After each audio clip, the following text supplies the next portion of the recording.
ایران کے خاتم الانبیاء سینٹرل ہیڈ کوارٹر کے ترجمان بریگیڈیئر جنرل ابراہیم ذوالفقاری نے خبردار کیا ہے کہ اگر امریکہ ایران کے بنیادی ڈھانچے پر حملے کرتا ہے تو ایران خطے کے بنیادی انفراسٹرکچر کو نشانہ بنا سکتا ہے۔ ایرانی سرکاری میڈیا کے مطابق ذوالفقاری نے کہا کہ اگر امریکی صدر ڈونلڈ ٹرمپ اپنی دھمکیوں پر عمل کرتے ہیں تو ایران کی مسلح افواج سخت جواب دیں گی۔ ایران کسی بھی صورت امریکہ کو آبنائے ہرمز میں مداخلت کی اجازت نہیں دے گا۔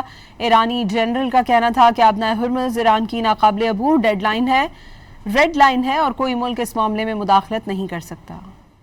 ایران کے خاتم الانبیاء سینٹرل ہیڈ کوارٹر کے ترجمان بریگیڈیئر جنرل ابراہیم ذوالفقاری نے خبردار کیا ہے کہ اگر امریکہ ایران کے بنیادی ڈھانچے پر حملے کرتا ہے تو ایران خطے کے بنیادی انفراسٹرکچر کو نشانہ بنا سکتا ہے۔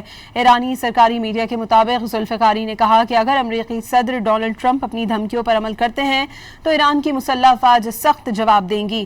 ایران کسی بھی صورت امریکہ کو آبنائے ہرمز میں مداخلت کی اجازت نہیں دے گا۔ ایرانی جنرل کا کہنا تھا کہ آبنائے ہرمز ایران کی ناقابل عبور ریڈ لائن ہے اور کوئی ملک اس معاملے میں مداخلت نہیں کر سکتا۔